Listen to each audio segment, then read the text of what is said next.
What a joy it is to welcome all of you to the special session with a very exquisite First Nations person, Thomas Mayer, and our 5th session of Building Bridges. Before we say a word about the procedures for tonight, about reconciliation for Western Sydney and why we are doing Building Bridges, let us acknowledge that all of us are on the land of the First Nations people and pay respect to all elders, past, present, and emerging, and our gratitude for the custodianship of this whole continent for ages. Welcome. We, Richard and Maria Maguire, living on the country of the Gadigal, of the Darug people in Western Sydney, welcome you all to this session.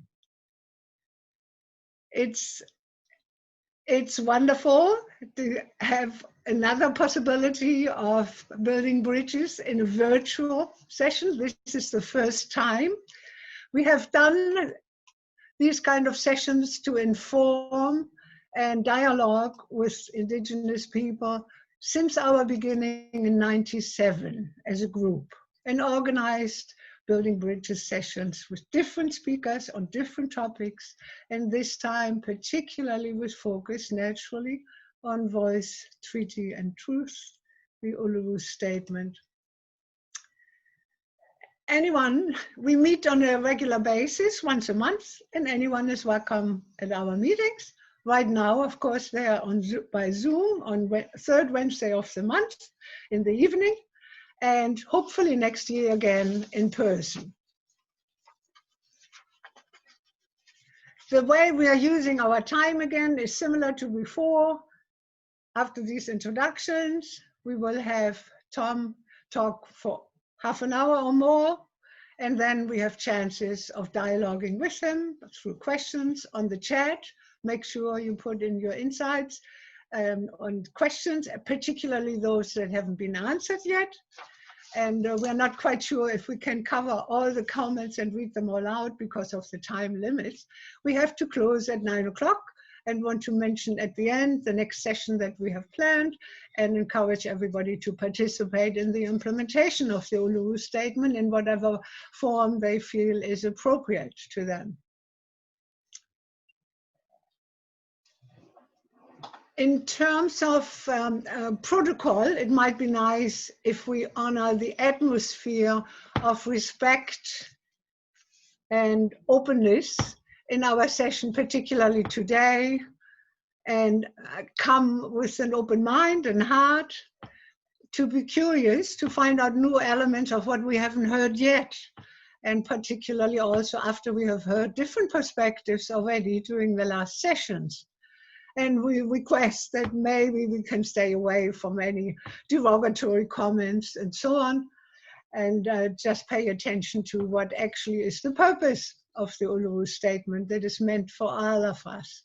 It is so wonderful that the Uluru Statement really builds on each one of us being part of a people's movement and bringing it forward as practical and as inclusive as ever possible, so we can move towards an Australia that is building more justice and truth and treaties for the benefit of all of us now and future generations.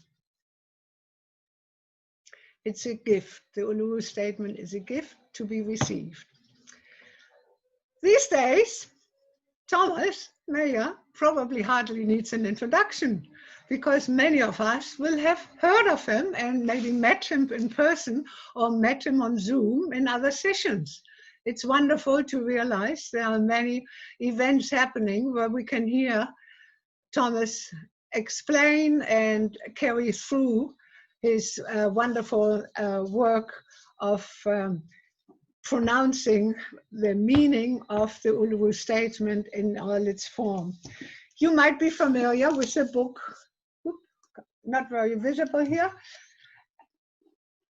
Yeah, really. Book Finding the Heart of the Nation, the journey of the Uluru Statement towards voice, treaty, and truth. It's a journey, and we are all participating in it.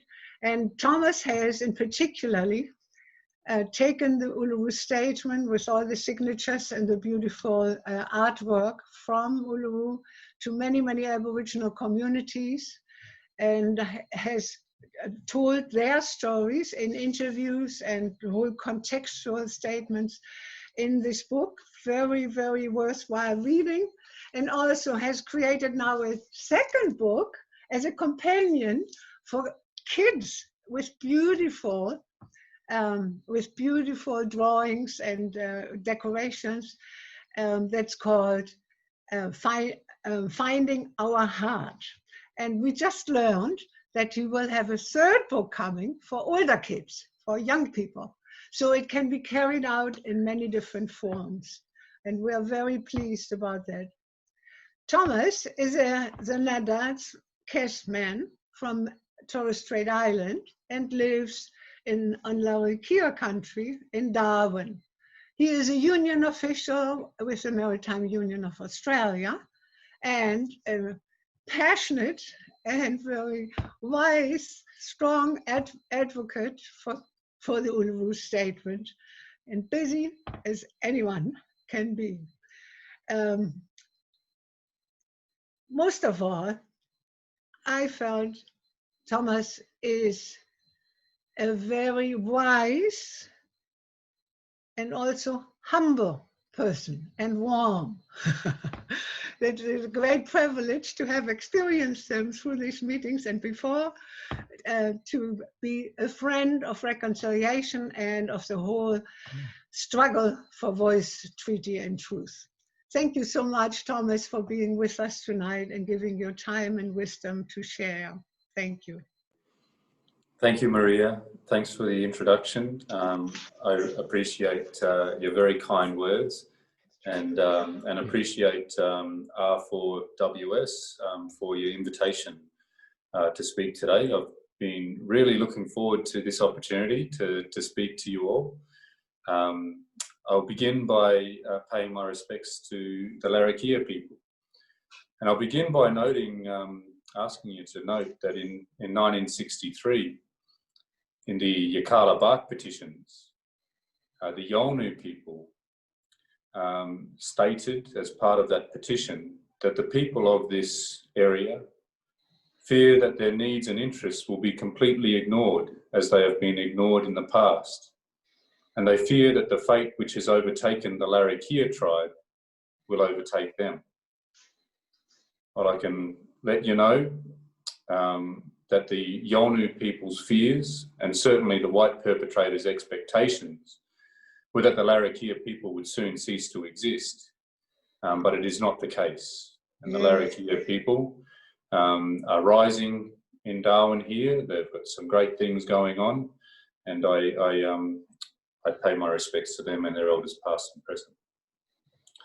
So I'm a Torres Strait Islander. Denadth Kes is the traditional way of saying the Torres Strait Islands. And I've always lived in Darwin here. Just a little bit of background about myself before I think I'm always conscious when I'm speaking to a group that may have already heard me speak. And I hate to be repeating myself and boring you. But I think I presume that some of you might not have heard the historical background and the contemporary background to the Uluru Statement from the Heart. So I'm going to try and run through that briefly, given that some of you have already heard of it. Then I'm going to, I think I'll use my time to address some objections that you may hear about the Uluru Statement, and certainly previous speakers have said some things, and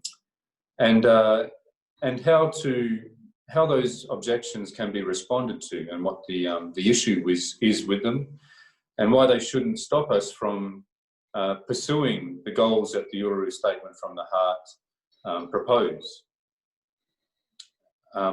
So I'll save that for towards the end. Firstly, about myself, I was a stevedore, a wharfie. As you can see, MUA member, Maritime Union of Australia. I started on the wharf when I was 17 years old, and as a wharfie, I had no background in the unions, as in a family background or anything like that. My parents weren't activists, though I'm sure they voted Labor, not the Conservatives. But I got a pretty quick lesson in the value of collectivism, of the union. I remember on the wharf, 17, and the old fellas were quite tactful, actually. It was in the days of the closed shop still, but they said to me as a young bloke, I was a trainee to begin with, you know, Thomas, you know, it's a good idea to join the union, you know, and told me about it and never tried to force me to.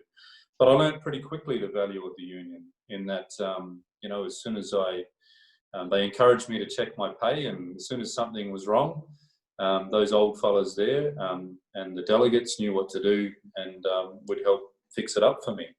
And the wharf is a dangerous place. You know, when I reflect on, even with the strength of the union and the extra safety that we had through not being afraid of standing up for ourselves, some of the things that we did were still, you know, quite risky, and it's a dangerous place to work. Sometimes you just got to get things done, especially in them days. I remember doing lead.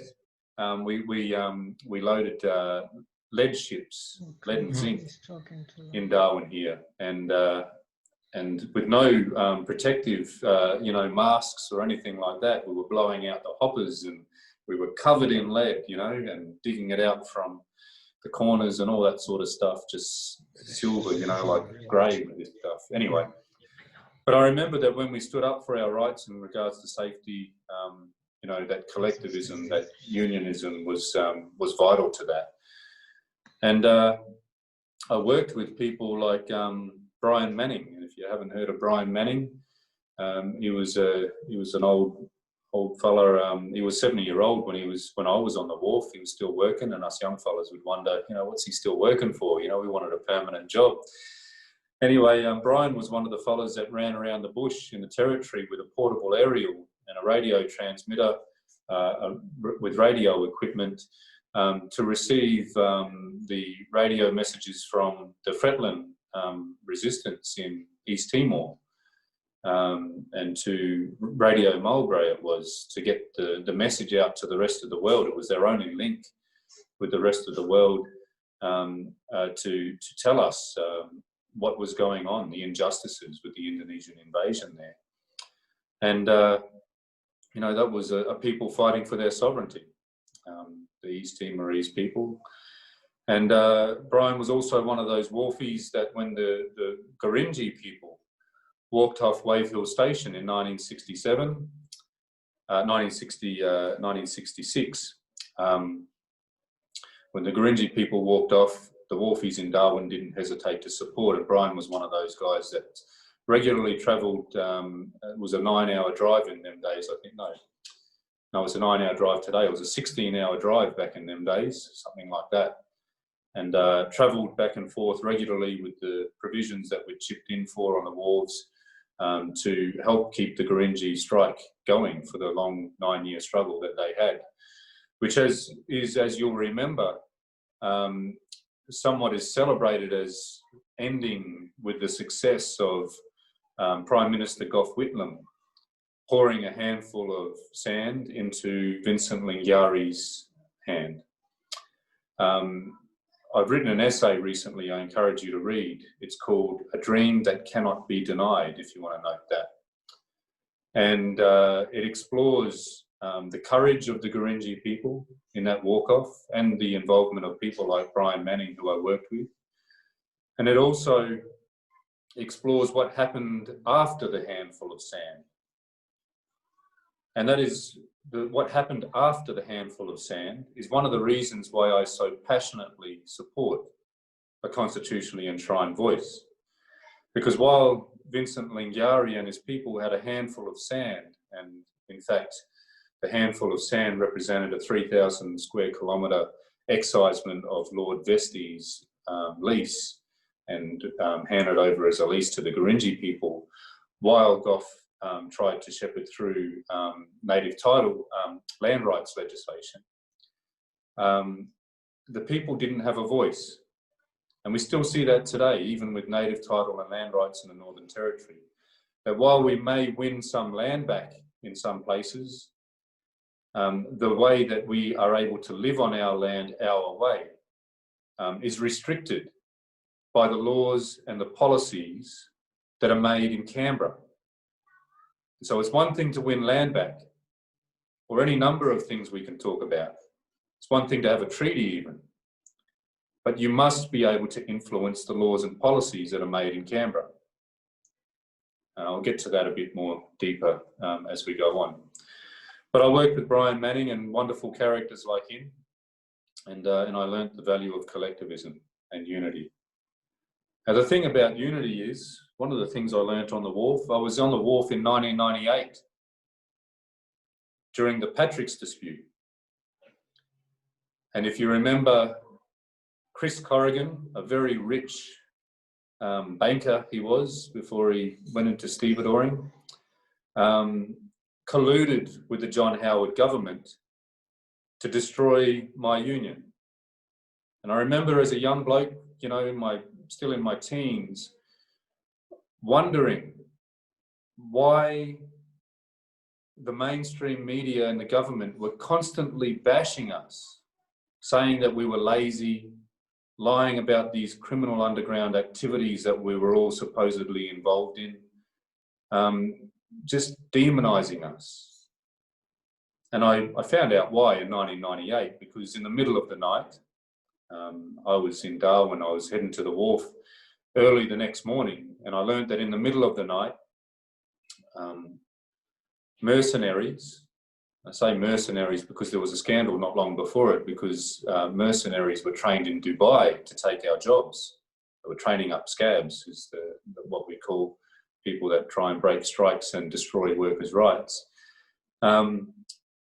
They came in from the land side through the gate and from the seaside on small rubber dinghies, and in a military type manoeuvre dragged us out of our livelihoods. I say our livelihoods because that's what it was. We all had families, most of us at least. I had 2 kids. I was not yet 21 and I already had 2 babies, and I thought I'd lost my job. But what I learned about unity through my union membership and working on the wharf and through the 98 Patrick's dispute, that we overcame with the solidarity of the community because of the types of things that Brian Manning did and many wharfies around the country, supporting social justice struggles, especially Indigenous struggle, was that unity is more than just a word that you say in a Zoom conference like this, or that you say in a rally on the stump in the heat of the moment. But unity actually requires structure. It requires rules about who represents you. It requires rules that help the members of that united people to hold those leaders to account. And unity also takes hard work, right? It takes consensus building. For example, when you have an opportunity to have 300 of your people come together in the centre of the country, in the heart of the country, to collectively determine your priorities as far as constitutional reform goes, then you work hard on building a consensus and you compromise amongst yourselves. Because the nature of consensus is, it's never everything that everybody wants. And I think you can tell that I might be talking about a couple of the people that spoke to you in the previous 2 weeks. You can be ideological and stick to the perfect thing that you want, but when you're a collective, you need to be able to reach a consensus. Okay? So those are the things that I learnt about unity.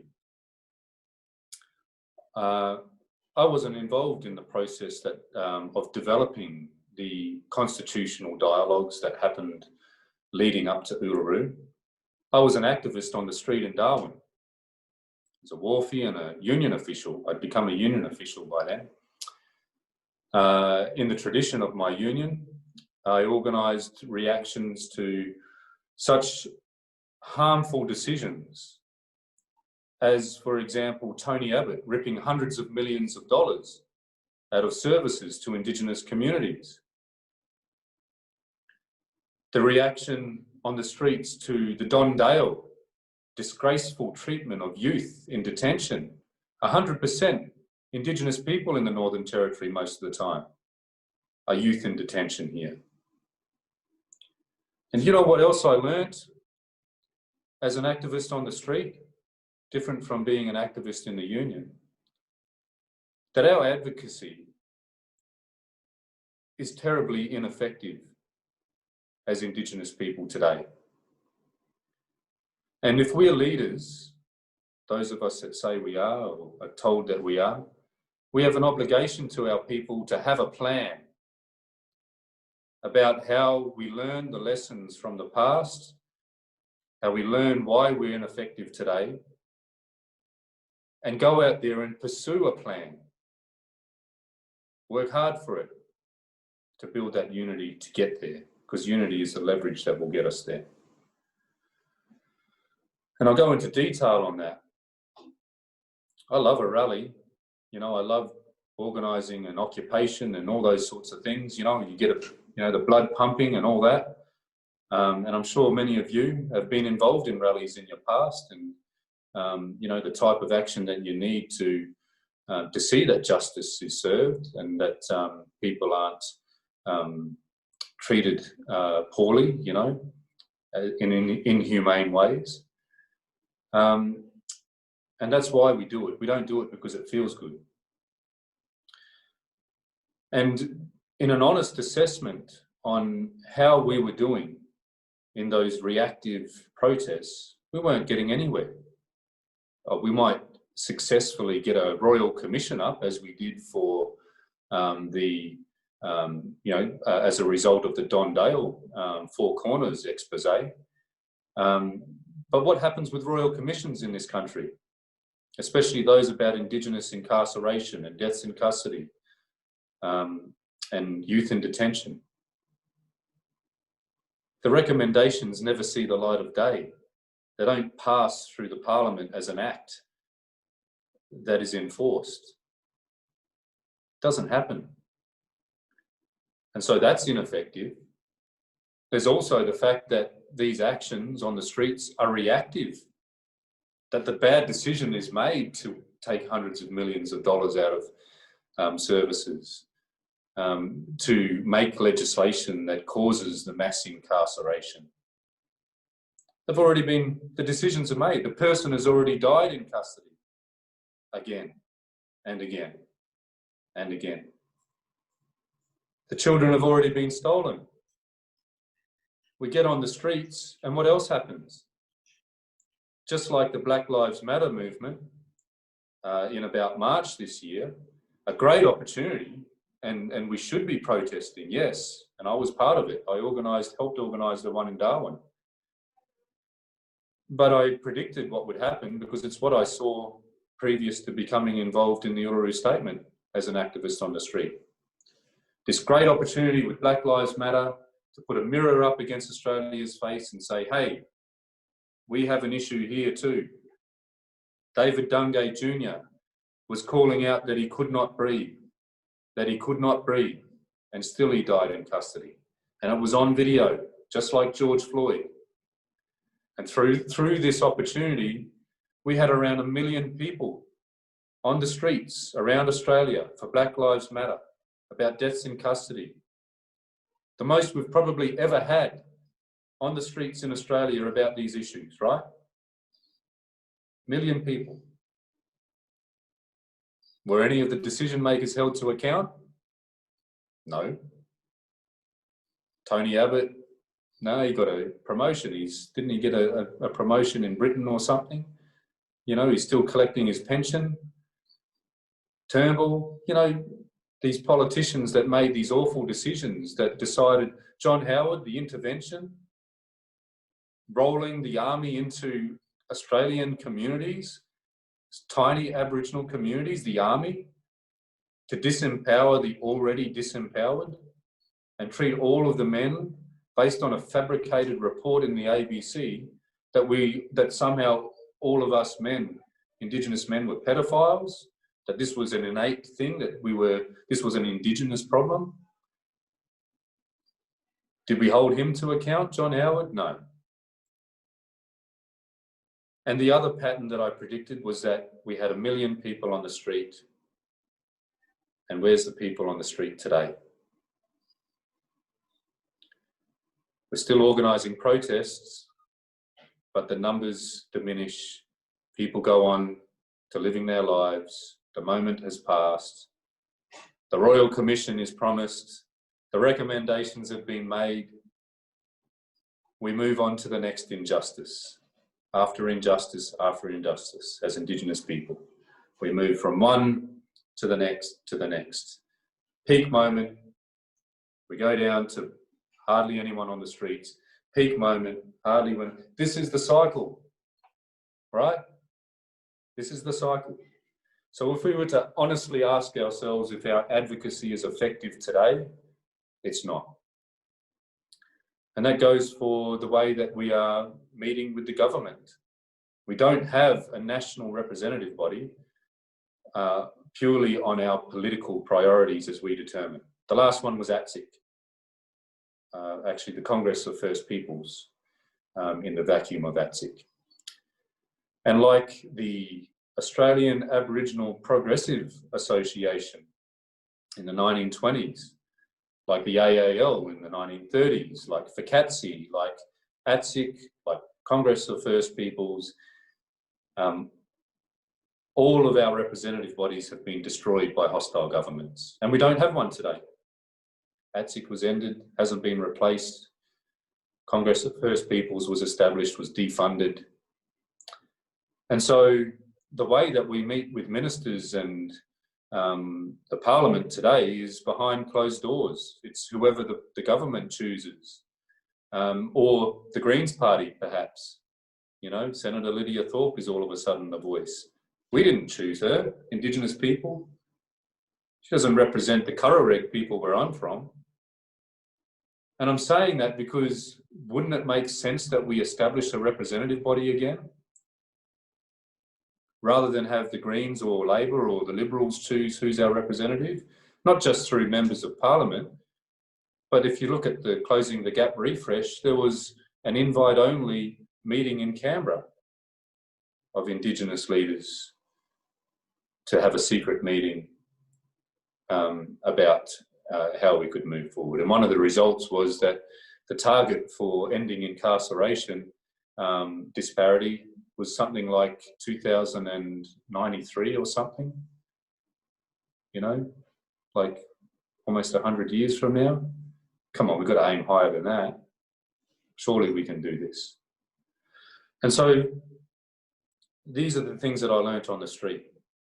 The other thing that I learnt, one more thing, was how terribly divided we are, how sadly divided we are. We could have 5 speakers at a rally talking about one issue, but with 20 different solutions to one problem, right? To that problem. Where's the consensus building? Where's the informed debate? Where's the ability for people to come together like we did at Uluru and have informed debates and reach a consensus and then go out there and fight for it? Doesn't exist, right? They got rid of ATSIC. They got rid of the First Peoples Congress. So this is a real problem. And that's not because Indigenous people are inherently divisive people.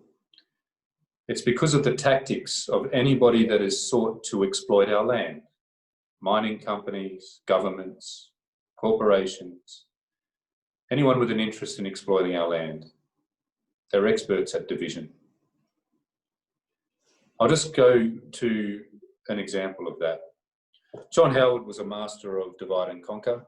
I talked about what he did in 1998, and you're probably aware of the way he divided the country on the poor treatment of asylum seekers. But I'll tell you how he did it for Indigenous people, one of the ways. I talked about how I was surprised at how we were being demonised in the media as a warfare. He did the same thing to our voice, our representative body at the time, ATSIC. Actually, I'll just digress as well. ATSIC actually came from a statement like the Uluru Statement. It came from the Barunga Statement in 1988. Bob Hawke promised a treaty and he failed to deliver on that promise. He also promised a voice and he delivered on that promise. And that's where ATSIC came from. John Howard was the opposition leader. He vehemently opposed it.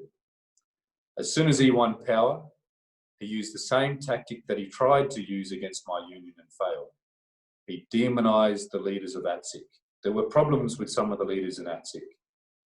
There were problems with the organisation, like any human organisation, including unions. But when there's a problem with an organisation, with its rules, its constitution, you review it, and a review was done by an Aboriginal leader named Auntie Jackie Huggins, and then you implement the review. You deal with the problem leaders through the democratic process and through the laws, if they're not adhering to the law. But he demonised it purposely and destroyed it. And in 2005, ATSIC was destroyed with barely a whimper. And so, I forgot where I was going now. I knew that would happen. Anyway, so Uluru. Uluru was that great opportunity for us to come together. I was saying I wasn't involved in the design of it because I was an activist on the street. I was invited to attend the Darwin Dialogue in late 2016 as one of 5 local facilitators, and there were 2 local co-chairs. So there were 13 regional dialogues all around the country. And as being invited to this process, I went to a trial dialogue. And before this trial dialogue, there were 3 meetings around the country. There was one in Melbourne, one in Broome, and I think the other one was in Cairns. And the leaders, various Aboriginal and Torres Strait Islander people from those regions, and were brought together to talk about how this process would happen. And so I was invited as a facilitator for the Darwin Dialogue. I attended the trial dialogue in Melbourne, it was. And so the process, as I learnt on that day, it was originally going to be 12. It was 13 regional dialogues, 100 participants at each dialogue. And this is an important thing, 100 participants invited by those local facilitators and co-chairs to a formula. And the formula was 60% traditional owners from the region to ensure cultural authority. And then the rest of the formula was about ensuring a balance of perspectives. Okay? So, people that were unemployed, people that were public servants, people that were wharfies or union officials, from all different backgrounds, stolen generations, elders, youth. We did our best to ensure that this formula of a representative sample of the people in the region was there. And that was hard work. It was hard because, we had to reach people in the remote communities and convince people that this was an opportunity that we could achieve change. And so that was difficult, but we pulled it off. We got people there to the dialogue. And so that was an important part. The thing is, you cannot have an open invitation to something like this. And Professor Megan Davis, an expert in public law, Cobble woman, the first Indigenous Aboriginal person elected to a permanent forum at the United Nations, she was the lead designer of this process. And she understood that if you have an open invitation to something as important as this, what you risk is that a strong ideological group, very loud ideological group, could dominate the proceedings and skew the outcome. You've got to give this safe space for a range of perspective to be represented. This is something she knows. She does this work around the world for First Nations people.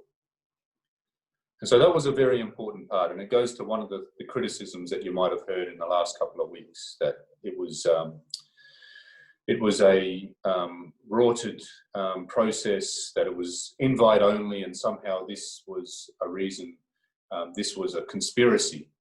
No, and those people have heard it, the reason for that, and they've got an ideological position against the Uluru Statement. But it was done to a formula for very good reason. In fact, that formula made sure that those people were included, people with a strong position against constitutional change. It's one of the reasons why some people were invited specifically to represent that position. Now, the dialogues also had an accurate record of meeting. And this was after the 3-day dialogue, and well-informed dialogue. So one of the things was that there was a intense civics lessons. Okay, so Professor Megan Davis talked about the Constitution, talked about our systems of laws and our federal system, because we were people from all different backgrounds. We weren't all political activists.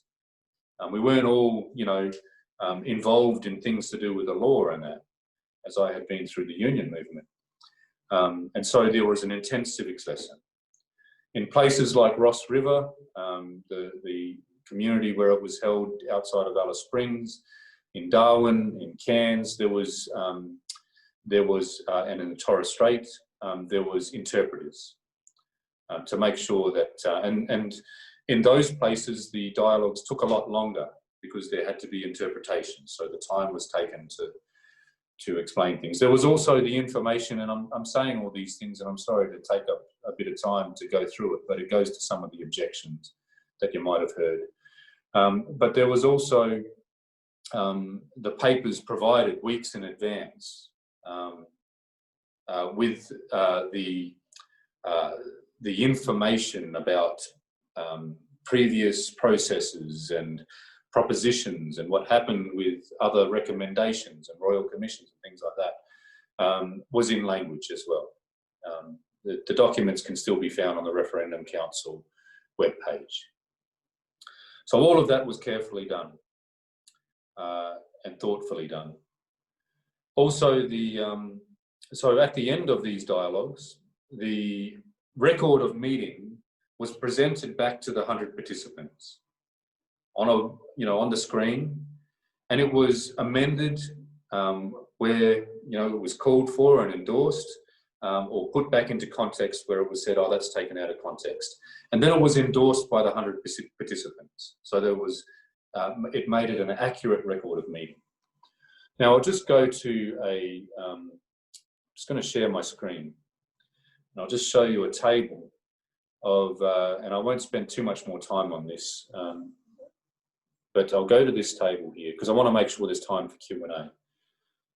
Okay, I'm sharing my screen now. So that's the Uluru Statement, as you know.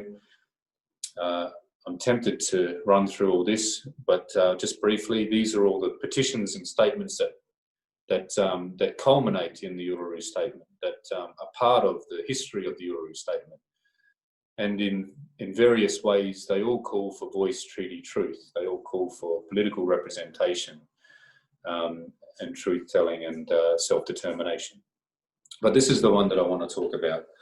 So you can see the 13 regional dialogues there, and based on that accurate record of meeting, you can see the priorities that people decided in the dialogues.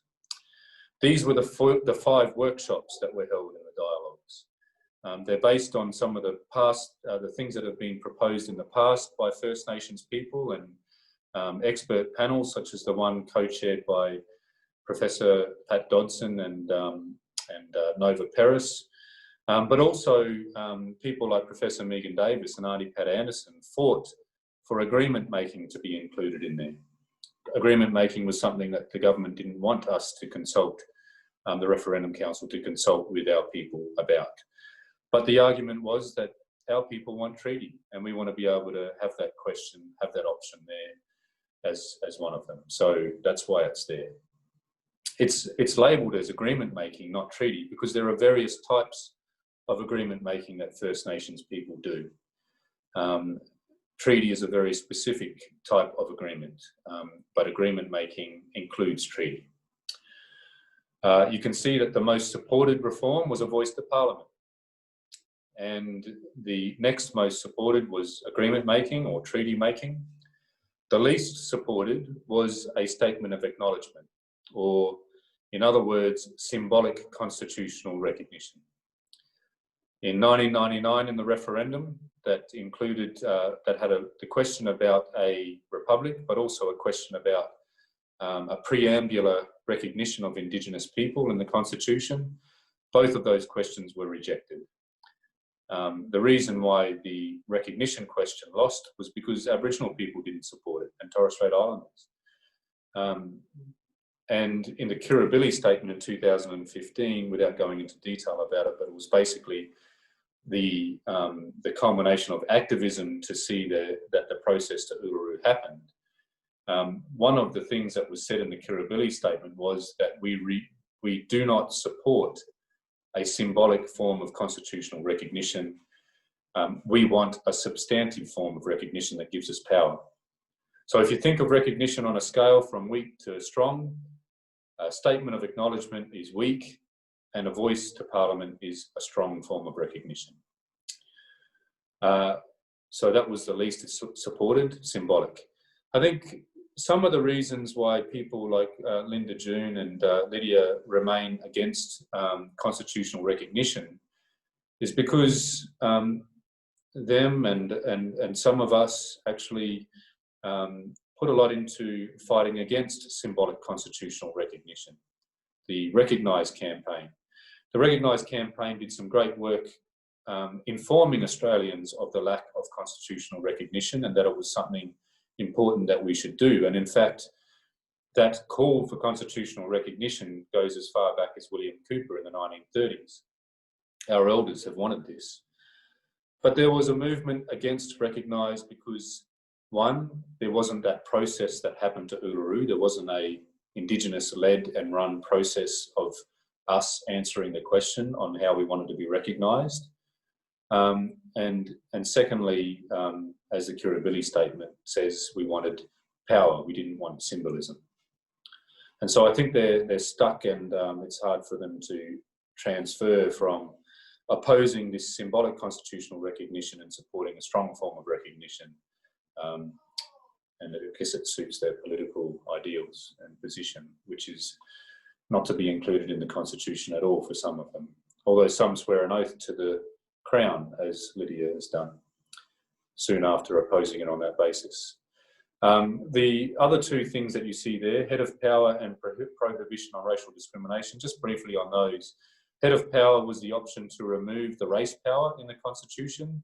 We didn't support that because some beneficial laws are made with that power and it would put at jeopardy those laws.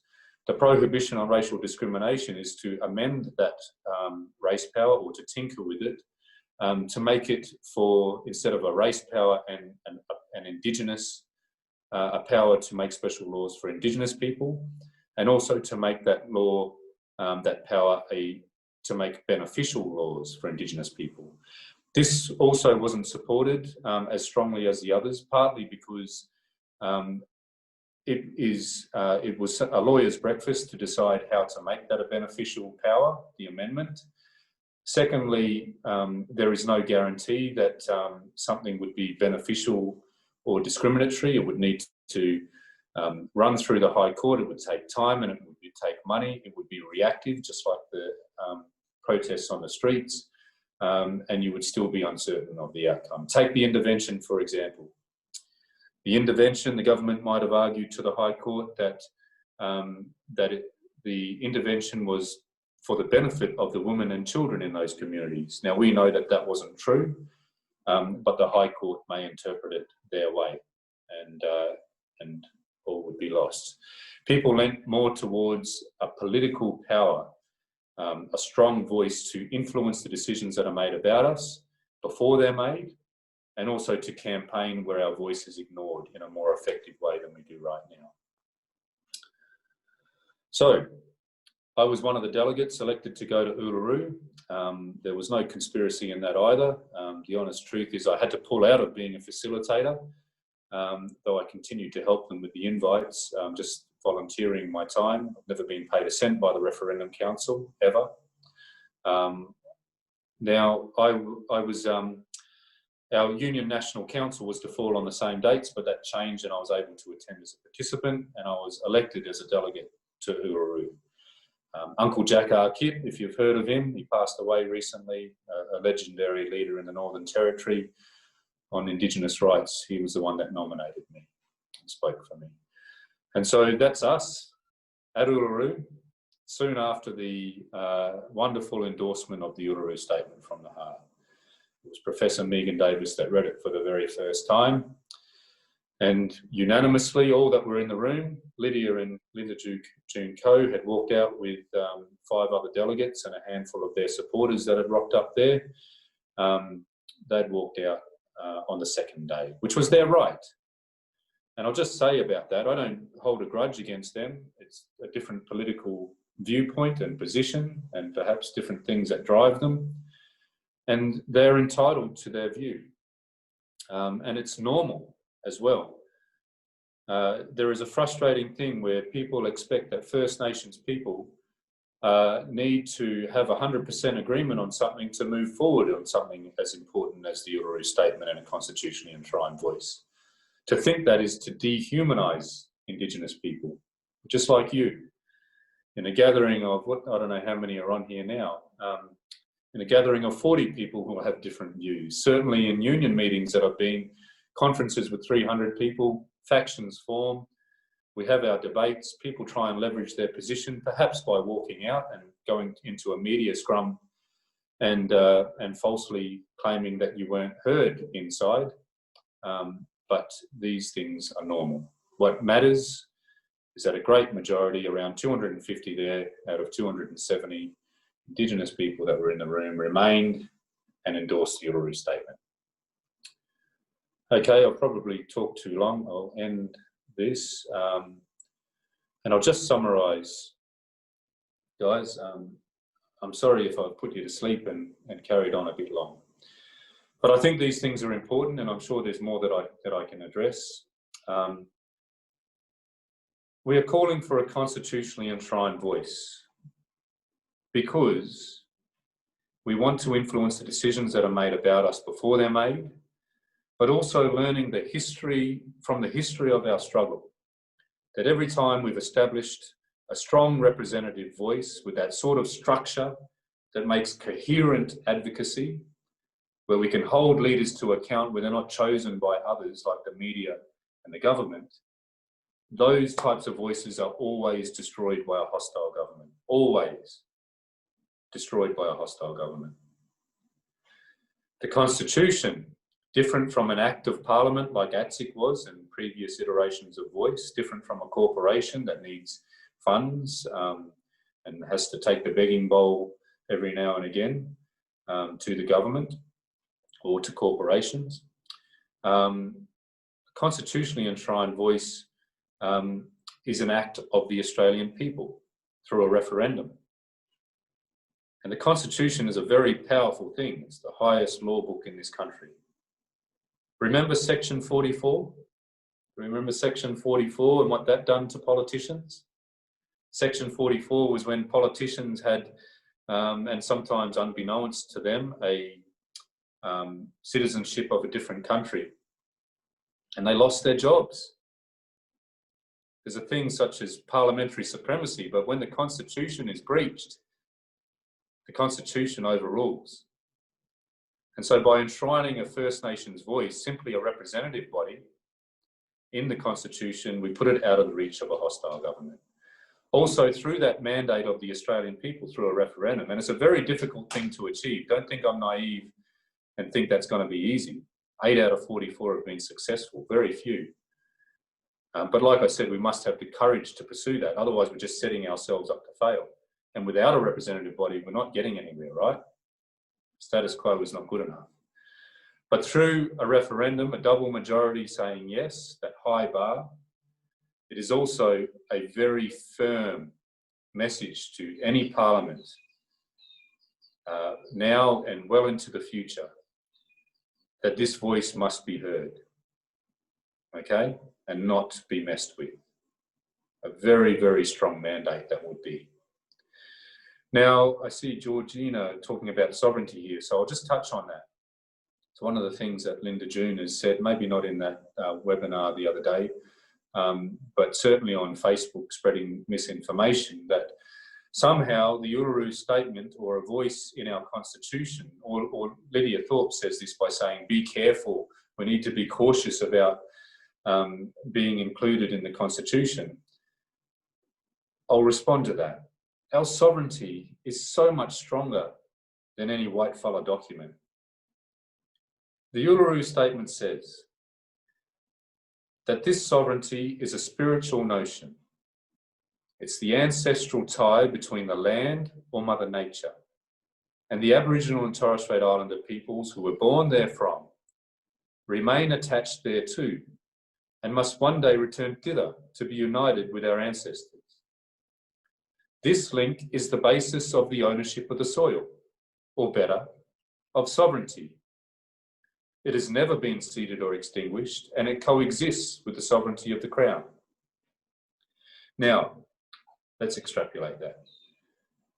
Our sovereignty, the Uluru Statement, is saying that a white fella document cannot undo our sovereignty, basically. It's in our blood, it's in the soil, it's in our connection through ancestors going back 100,000 years. Okay? The Uluru Statement goes on to certainly say that what we are proposing is about our sovereignty. It's never been ceded or extinguished.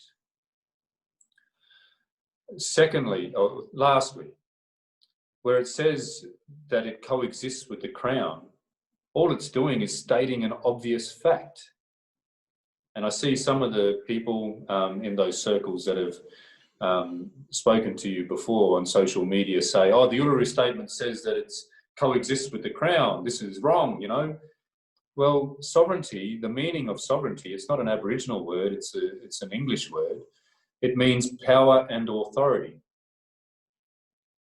And as people that are campaigners for change, one of the things that we must do is be honest about our present situation.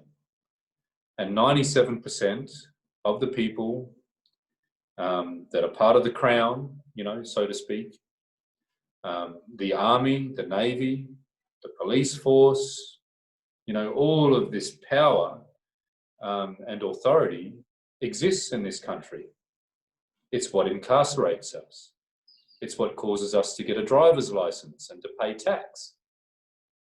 So to coexist with the sovereignty of the Crown is a statement of fact, something you must do if you want to be honest about how you're going to change things for your people. We cannot pretend that this elephant that has came here in the, you know, in the 18th century doesn't exist here. It does. So we cannot ignore that there is this sovereignty. There's our sovereignty and there's that sovereignty of the Crown. We must work out how we can have a makarata, the Yolngu word for coming together after a struggle. And you are a reconciliation group. It's in your name, right? It's in your title. It's about reconciliation. How do we do this?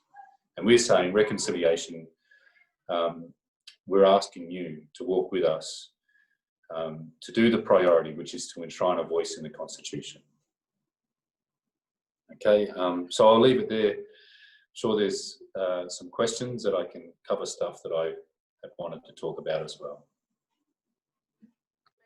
Okay, thank you for sharing your journey with the Uluru Statement from the heart. It's really been good to learn from someone who was involved from the very beginning of the process and even long before, and so many other things as well, and has a deep recognition of why what is coming in there is so important. And I'm sure there's so much more that you can share in response to the questions that we've had, and we continue now with that.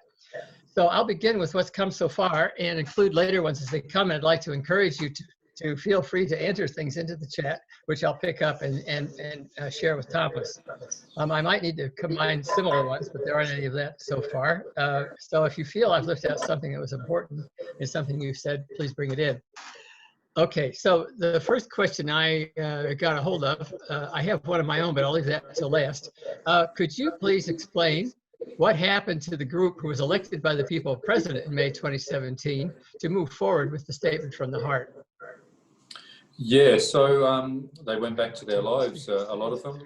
As I said, there were people from all different backgrounds, and a lot of them still, you know, work on this campaign. You've got the dialogue group that works with Professor Megan Davis, and yeah, we basically we're doing the best that we can with very few resources, actually, to keep fighting for this.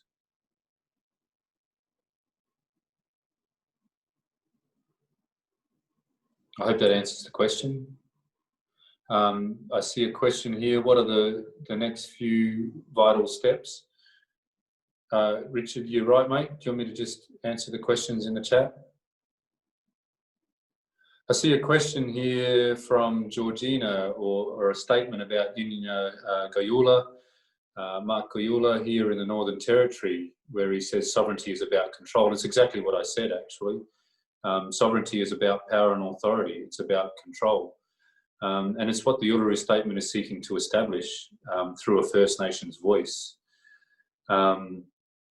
The question also about truth-telling coming now, and there's a question from Danny Larkin as well about why voice is a priority. And this was something that Lydia Thorpe has been saying, actually, that truth-telling must come, truth-telling and treaty-making must come before a voice. I'll respond to that.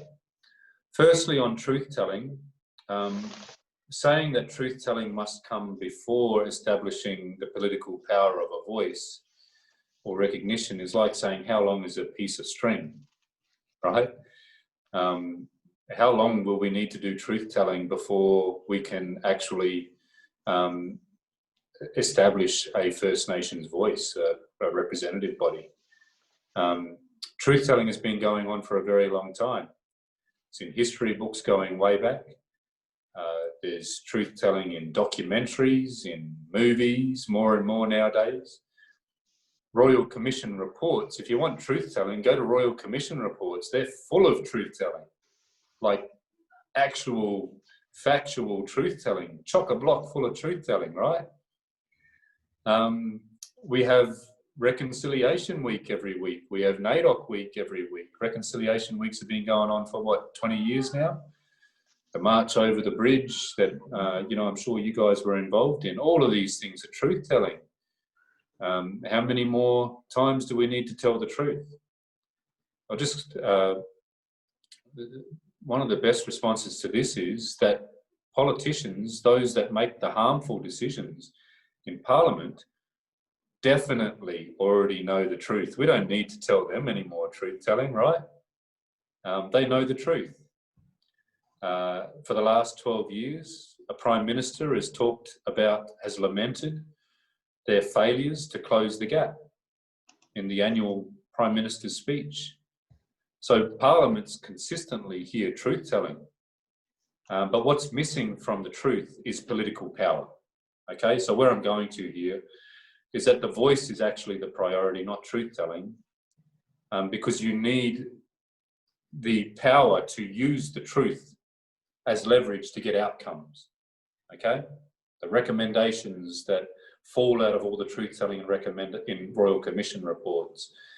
What has been missing is the political power, a constitutionally enshrined voice, to be able to campaign more effectively than we are now to see those things implemented. So the truth doesn't come first.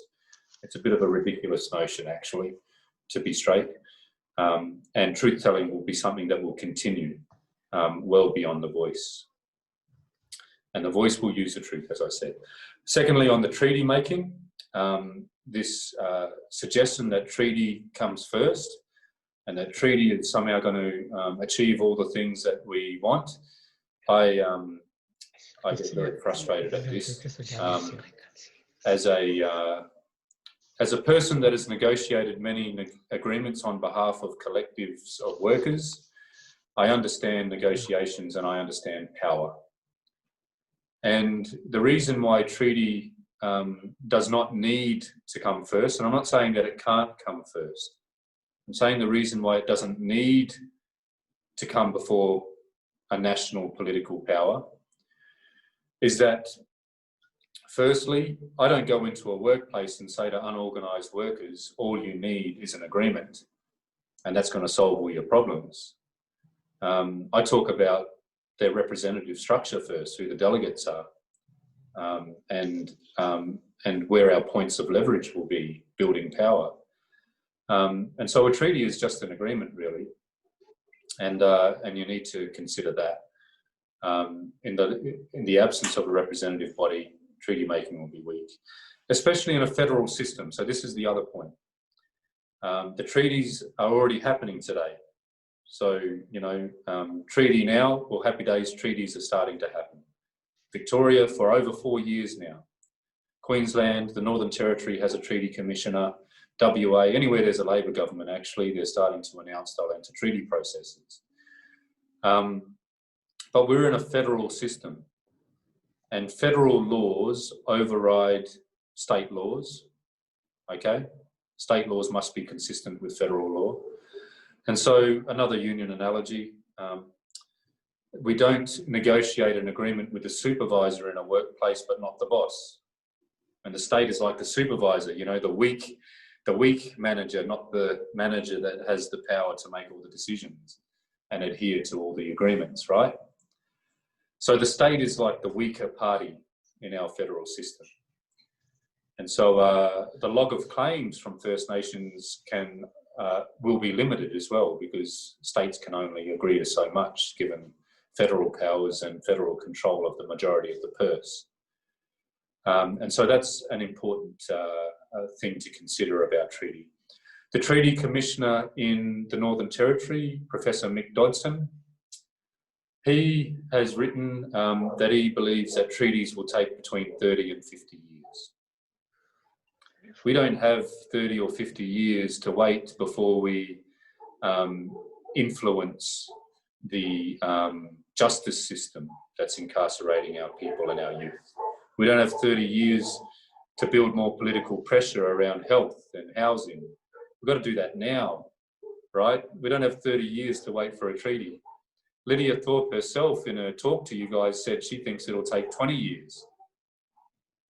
We don't have 20 years. That's the death of a whole other generation. We don't have 20 years to wait to build political power. I think it's a ridiculous notion to say that treaty must come first before you build a representative body. The other thing is that treaties internationally, we know that they're breached, okay? We know that they are undermined. And you need to build a strong representative power, as other First Nations do and have learnt, to defend the outcomes of treaties and to band together as First Nations and help each other when those sorts of decisions are being made. And so again, the voice is extremely important to treaty. I saw it mentioned there that the Yolngu people want treaty. Yes, they do, as do my people, as do many of the First Nations, as you saw in that table. But the voice is absolutely vital to treaty. Jill Gallagher, who was the Treaty Commissioner in Victoria, is a strong supporter of the Uluru Statement because she understands this. First Nations, mostly impoverished, still rebuilding our structures, our political structures within our clans. We need this national voice. We need the ability to negotiate with the Commonwealth, the federal government, about their obligations and how they're going to adhere to things. And we need to balance that power as much as we can. And a collective voice will do that. Good. There's a question that came up earlier that was, I'm not sure if people heard it. Who were the people who drafted the actual statement, and when did that drafting take place? Yeah, so I heard that comment in one of the previous things that they think that the Uluru Statement was written way before the convention. I can tell you it wasn't. People in the workshops during the Uluru Constitutional Convention nominated people from the floor. Those people gave up their night and worked hard the night and the early hours of the morning, actually, over the 3-day dialogue after proceedings to wordsmith that document. And I wasn't one of those people, but I, in between a beer with some of my comrades, I put my head in there and had a listen to the debates that were going on about wording. And that's what I witnessed. That's what I saw happen, and that is what happened. Of course, you know, Professor Megan Davis and you know, Delassa Yorkston and Arnie Pat Anderson and Noel Pearson also, you know, influenced that final document as the Indigenous members of the Referendum Council. It was a collective effort.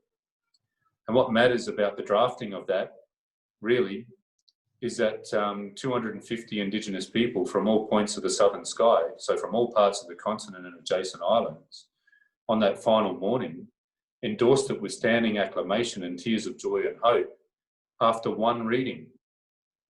And any of us that have drafted a document with one other person just know how wonderful an outcome that is.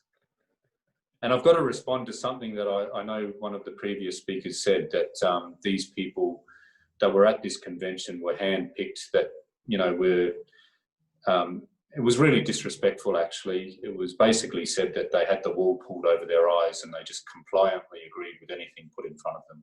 What a load of utter shit, I've got to say, and sorry for the swear word, but it deserves it. There were people like me that come from a militant union that, you know, certainly isn't loved by this government, and certainly doesn't trust them. There were people like Uncle Sol Belair, and if you don't know of Uncle Sol, look him up. He passed away in 2018, I think, a passionate supporter of the Uluru Statement. One of those men that were part of the Red Fern activism in the 70s. Did a lot of great work. He was part of that. He was part of the Uluru Convention. People like Josie Crawshaw in Darwin, and John Christopherson, that led the convoy from Darwin all the way to Sydney for the crossing of the bridge. People like Arnie Pat Anderson, who led this process, co-chair of the Referendum Council, who was a union organiser for the Teachers Federation in the 80s. Really? And is a wonderful elder, especially in the health space, and continues to campaign for this. You know, there was, geez, I could just go on and on. Look closely at the document, the Uluru Statement document, and you'll see these names. These weren't pushovers, these people. You know, they were part of the debate, and I saw them embracing people that had been in passionate debate against them, different points of view, embracing each other, you know, drying the tears from each other's eyes, just so happy that we'd reached a consensus. It's what I said earlier. The consensus building is never everything that everybody wants. There's some sacrifice from everybody involved in a process like this. But you reach the middle ground and then you stick together. That's what unity is. Unity isn't walking out because your ideological view that isn't explained properly, any more than it was explained to you guys in the last couple of weeks from what I observed, you know, can't convince the rest of the people. It's the nature of collectivism. So that's a really important point to make too. There's something else I forgot, Richard, on sovereignty. Yes. A couple of other responses to this argument that we have to be careful about being included in the Constitution. So not only what it says in the Uluru Statement and that a whitefella document cannot somehow see us disappear from being, you know, a ridiculous notion, is to go to the 1901 Constitution, you know, and the fact that Aboriginal people were actually mentioned in that Constitution didn't stop us from being, even though it was to our exclusion. That didn't cause us to disappear in 1901. Move forward to 1967. It was a referendum about including or counting Aboriginal and Torres Strait Islander people. If you remember the campaign, some of you might be old enough, but the campaign was about counting, including Aboriginal people as full Australian citizens. 1967 was the culmination of an Aboriginal and Torres Strait Islander campaign that goes back to the AAPA in the 1920s and the Day of Mourning in the 1930s. It was a long campaign. It was what we wanted. And it was about full citizenship rights. It was a constitutional amendment to see First Nations people counted as Australians. And after 1967, was there some trick to that? Did we disappear, Indigenous people? Did our identity end with a constitutional change to make us Australian citizens? No. With the confidence that 90%, over 90% of the Australian people gave us by voting yes, we resurged. We went for land rights. We won Mabo. We're revitalising languages. We're working with you on reconciliation. You know, we've achieved so much from constitutional change in 67, and that did not see us disappear. Lastly, on that matter, other First Nations in other countries, and ironically this was actually mentioned last week, I think, like the Sami Parliament, other First Nations in the world have constitutional acknowledgement, and it empowers them. It hasn't caused them to disappear, and it hasn't caused them to not have their treaties anymore. Okay? Hasn't been a trick. There's no trick to constitutional recognition. And that's why the people that oppose it on that basis are very few. But they can be very loud, and I hope you believe me on that. One question that's on here is, says it's a non-binding voice. How can it make a difference? This is another objection that you might hear. The thing about it only being advisory is a misconception, really. Firstly, like we should admit that there is this Crown existence on this land now that we must deal with, and that you guys are here. There is also a fact in this political system that is empowered by those pure numbers and military might, that there is a thing called Parliamentary Supremacy, right? Which means that the only representative body in this country, the only entity that makes laws, that can make legislation in this country is the Parliament, right? No one else can tell them what to do, not even members of a political party. And trust me, as a member of the Labor Party, that can be quite frustrating. You know, when there's a Labor Party, we expect them to do things for workers, right? But we can't tell them what to do. The closest thing would be the High Court, you know, but that's to keep them in line with the Constitution, like with Section 44.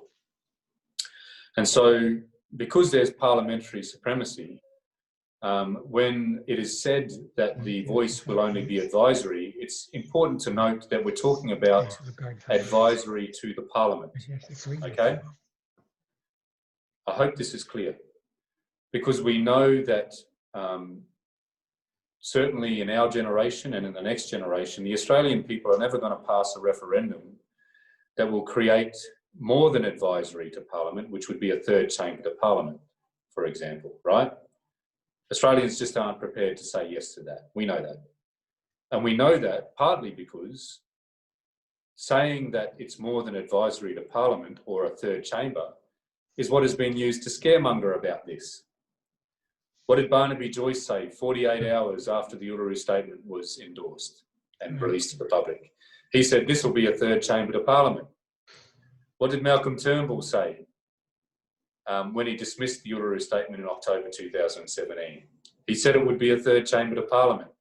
He was scaremongering about a right to veto, that there would be a lower house, an upper house, and an Indigenous house. So when we say that it's only advisory, that's what we're talking about. It's just a statement of fact. Mm-hmm. But does that mean it's powerless? And this is the real answer to this question now, okay? It's important I went over that other stuff. But the matter of it being powerless, that when people say, you know, as you might have heard last week, don't know why people would want only an advisory voice. Well, firstly, it's impossible to get more than advisory to Parliament. But secondly, there's power in the unity that this voice will bring to First Nations people. us being able to choose our representatives, those representatives being accountable to us, not representatives chosen by a green party or a red party or a blue party, or by the media from day to day, or by the government. Representatives that a real, representative body chooses and holds to account. That's the difference between a senator that's Indigenous or a lower house member that is Indigenous. This is an Indigenous representative body. So that unity of those representatives coming together regularly, reaching consensus on our priorities, campaigning in a coherent way, being protected by the Constitution, having a mandate of the Australian people to be heard, that's power, okay? That's the power. It's just like unions don't have the power to veto legislation, but we can campaign. We're like different tribes. Sorry, Richard, one more little analogy. Okay. We're like, unions are like different tribes. We speak different languages for any of you that have been involved, We can hardly understand each other, from electricians to maritime workers to public servants. But we come together through the Australian Council of Trade Unions. We decide how we're going to campaign, and then we go and do it. And that's why we have universal health care. That's why we have all sorts of things. There's one thing I think you might like to respond to. It seemed important to me. What damage does it do to the whole cause, to the mob, when people pull apart the wording of the statement and then try to move it around? What's the effect on the community? Yeah, it's damaging, and the intent often, from some of the people you heard, is to damage it. But it's important that people are informed. And I think that's the reason why I'm talking to you tonight, to inform you. And my great hope from this is not just to inform you and respond to some different points of view. They're entitled to those different points of view, and if you agree with them, that's your choice. But what I really want is for you to get involved in this campaign. I want you to inform others. I want you to speak up when you hear the objections that I've addressed. When someone says it's only advisory, do your best to respond to that the way I have. When someone says it takes away Indigenous sovereignty, do your best to respond to them in the way I have. I want you to learn more and be active. Lastly on that, we have a week of action coming. And so I'm not just talking about this broad idea, right? The Uluru Statement, we've actually done the hard work to propose something very specific. We're not saying we want a treaty and we don't know what's in it and we think it might take 20 years. We're saying this is how we can empower ourselves to do treaties in a better way. This is how we can use the truth. And this is how we can have political power to address the justice system and all that. And what it requires is the first step is to fight for a constitutionally enshrined voice. So we're very specific about that, and I'll be even more specific. We have moved this from a position where the government has completely dismissed the Uluru Statement. And we've moved it to a position where now the government has had to admit that this is the most strongly desired reform, both of Indigenous people and non-Indigenous people, through our hard work and campaigning, through moving organisations from across the political spectrum. So not being idealistic about this either. It's strong militant unions, yes, and various unions, NGOs, health organisations, but also, as you might hear as an objection, corporations like BHP, who I despise as a maritime worker, who sacked our workers and replaced them with foreign labour, who I despise for ruining country. But you know what? We can't be ideological about that. We need to influence across the political spectrum. And BHP didn't endorse this because they just one day decided to do the right thing. It came through years of activism. 2 years the Uluru Statement existed. Blackfellas that work for those companies pushed from in the inside. Their RAP committees and things like that pushed from the inside. People like Professor Megan Davis met with them and convinced them to endorse this, because we know that conservatives listen to them. and even the leaders of the Labor Party listened to them. Yeah. And so that was an important thing. Okay. So I want you to take action. We've got a week of action in early December. Great. Keep your eye out for that. We'll hear about it. Well, I was Okay. deeply moved when I first read the Uluru Statement of the Heart when it came out, and I've been startled and delighted, as I have tonight, to find new depths and dimensions in it, and the spirit behind it again and again in the months since. And to me, it's a groundbreaking political document, but beyond, in a great sense, it's a spiritual one. It's written in honesty, kindness, and challenge, and inviting all in our nation to join together in a similar and powerful way to co-create the caring and honest society all of us would finally like to be a part of. Thank you so much, Thomas, for being with us. Yeah, thanks for listening. I know I went for a bit long and everything, but there was a lot to address. We're still on time. I hope I didn't bore you. Okay. It seems like Richard already said the thank you. So I just want to add that it was so good and clarifying to focus on power and consensus in the hard work that's involved in moving forward from the imagination of what's possible to now making it practical in every step. And it wasn't a finished product, but it needs the people's movement, like the statement said already. It's a gift to all the people, and it can only be realized if all of us get behind it, whoever we are, our organizations and our communities. That's right. Thank you, Tom. That was great. Thank you, Richard and Maria. Thank you, everybody. Good night. Thank you for the seriousness of it all and keeping the hard work going. It takes lots and lots of you and your family, etc. Now, there's two more things to mention, which is the next session is with Dr. Anne Paulina. For those of you who want to get a strengthened vision of how the Indigenous justice issues and the power to the voice and so on is related directly to the environment. This is about the First Nations law of the land, or the First Nations realization how the rivers and everything else we have is really grounded in a new way of giving nature laws.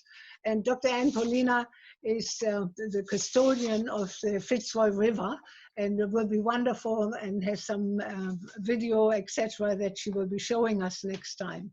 Also, we would like to encourage you in whatever way to be practitioners in support of the Uluru Statement. So whether you participate in the Reconciliation for Western Sydney in the future or in some other groups or learn more about it, there's lots of information on the internet that you can just access easily, and really enable people to learn more about it and get involved. And again, mentioning the first, probably in the first week of December, there will be this week of action for the Uluru Statement and for the voice in particular. We expect the statement to come out beforehand about models of implementing it, and it will be very important that many of us give that support.